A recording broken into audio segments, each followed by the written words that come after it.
திருநெல்வேலி பக்கத்துல இருக்க ஒரு சின்ன கிராமத்துல ரொம்ப பயங்கரமான அமானுஷ்யமான மண் வீடு ஒண்ணு இருக்கு. அந்த வீடு சாதாரண வீடு கிடையாது. அது ஒரு காலத்துல புதைச்சு மூடிய வீடு. சுமார் 35 வருஷத்துக்கு முன்னாடி அந்த வீட்ல மாரியம்மா காளின்னு சொல்லப்படுற ஒரு மூதாட்டி தனியா வாழ்ந்துகிட்டே இருந்தாங்க.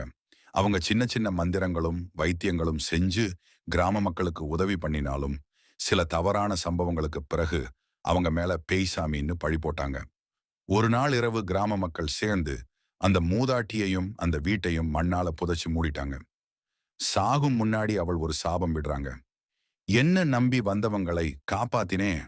ஆனா எந்த தப்பும் செய்யாத என்ன உயிரோட புதைச்ச நீங்க ஒவ்வொருத்தரையும் நான் விட மாட்டேன். அவ சொன்னதுக்கு பிறகு ஒவ்வொரு அமாவாசை இரவும் அந்த புதைச்சு மூடிய வீடு மேல மண் நகர்ந்து முழு வீடா வெளியே வருமாம். அந்த இரவு அந்த பக்கம் போற யாரும் திரும்ப வரலையாம். சிலர் மண்ணுக்குள்ள இழுக்கப்பட்ட மாதிரி காணாம போயிருப்பாங்க. சிலர் அடுத்த நாள் கருகிய உடலோட கிடைப்பாங்க. இந்த முழு கதையையும் கேட்ட பிறகு இந்த அமாவாசைக்கு அந்த வீட்டு பக்கம் போக நீங்க ரெடியா இருக்கீங்களா? கமெண்ட்ல சொல்லுங்க.